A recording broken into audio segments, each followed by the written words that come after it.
Hey guys, तो मैंने अभी थोड़ी देर पहले एक सीरीज देख के खत्म करी है जिसका नाम है ब्लैक वाइट एंड ग्रे। और अगर आप लोगों ने इसका नाम नहीं सुना है तो कोई बड़ी बात नहीं है, क्योंकि इस सीरीज की मार्केटिंग की ही नहीं गई थी। तो आपको पता है कैसे चलेगा कि एक इस नाम की भी एक सीरीज आई है। लेकिन मैंने पर्सनली स्क्रॉल करते करते इसका ट्रेलर देख लिया था, तो मुझे इंटरेस्ट आया था कि ये किस तरह की सीरीज बनाई जा रही है। तो मैं देखने बैठा आज, और सच बताऊं यार, मेरा टाइम वर्थ इट था। मतलब लिटरली मुझे मजा आया इस सीरीज को देखने के बाद। ऑल दो ये सीरीज सबके लिए नहीं है। अगर आप लोगों को स्लो बर्न ड्रामा देखना पसंद नहीं आते हैं तो डेफिनेटली आपके लिए नहीं है। लेकिन अगर आप लोगों को कुछ एक्सपेरिमेंटल देखना पसंद है, आप चाहते हो कि हिंदी इंडस्ट्री में या फिर बॉलीवुड इंडस्ट्री में भी इस तरह के एक्सपेरिमेंट्स होते रहें, तो आप डेफिनेटली इस सीरीज को चेकआउट करो, आपको मजा आएगा।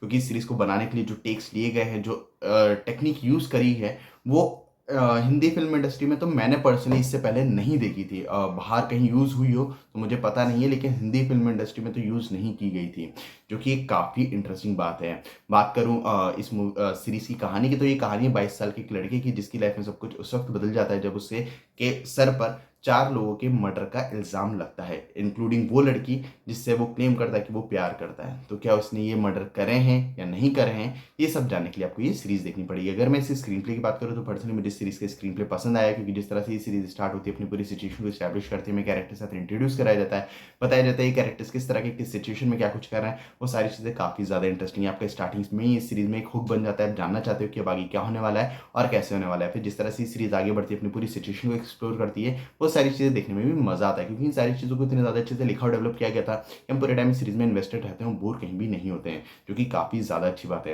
यहाँ तक बात है कैरेक्टर डेवलपमेंट और कैरेक्टर्स के पीछे डायनामिक्स की, सभी कैरेक्टर्स को इतने ज़्यादा अच्छे से लिखा और डेवलप किया गया कि हमारा लगभग सभी कैरेक्टर्स के साथ एक अच्छा खासा कनेक्शन बन जाता है। जो कैरेक्टर्स के पीछे डायनामिक्स है वो भी मुझे काफ़ी ज़्यादा इंटरेस्टिंग लगे हैं। ट्विस्ट एंड टर्न्स के नाम पे भी आपको काफ़ी कुछ दिखाने की कोशिश की जाती है। ऑल दो मैंने कुछ ट्विस्ट प्रेडिक्ट कर लिए थे, लेकिन लगभग सभी ट्विस्ट ने एक अच्छा खासा काम अपना किया है। ऑल दो इस सीरीज का जो क्लाइमेक्स है उसमें आपको पूरी चीज़ें नहीं बताई जाती हैं, आपको खुद के सोचने के लिए काफ़ी कुछ छोड़ा गया है। तो अगर आप इस सीरीज को देखो तो इन्वेस्टेड रहना, वरना क्लाइमेक्स समझ नहीं आएगा कि क्या हुआ है वहाँ पर, या फिर आप अपनी खुद की एक नई थ्योरी बना लोगे, जो कि शायद मेकर भी नहीं सोच रहे होंगे।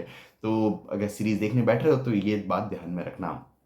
और भी कुछ चीज़ें जिन पे बात की जा सकती है, लेकिन अगर मैं उन चीज़ों पे बात करेंगे तो स्पॉइलर दे बैठूंगा, इसलिए मैं उन चीज़ों पे बात नहीं कर रहा हूँ। बात करूँ एक्टर्स की परफॉर्मेंस की, तो सभी एक्टर्स का काम काफ़ी ज़्यादा अच्छा है। फिर चाहे आप किसी की बात करो पर्सनली, मुझे सभी एक्टर्स का काम पसंद आया है। यहाँ तो बात है डायरेक्शन और एडिटिंग की, डायरेक्शन अच्छा है मेरे ख्याल से। डायरेक्टर ने जिस तरह का टेक लिया है इस सीरीज को बनाने के लिए, उसके लिए उनकी तारीफ बनती है। सच में उनका काम बिल्कुल लाजवाब है, या फिर कोई फ्लॉलेस काम है ऐसी बात नहीं है। उनकी काम में फ्लॉज हैं, लेकिन जो ट्राई उन्होंने किया है उसके लिए मैं उनकी तारीफ कर रहा हूँ। क्योंकि सच में काफ़ी बड़ा जिगरा चाहिए यार आपको, एक रूटीन स्टाइल से हटके कुछ नया बनाने के लिए, जो कि काफ़ी बड़ी बात है।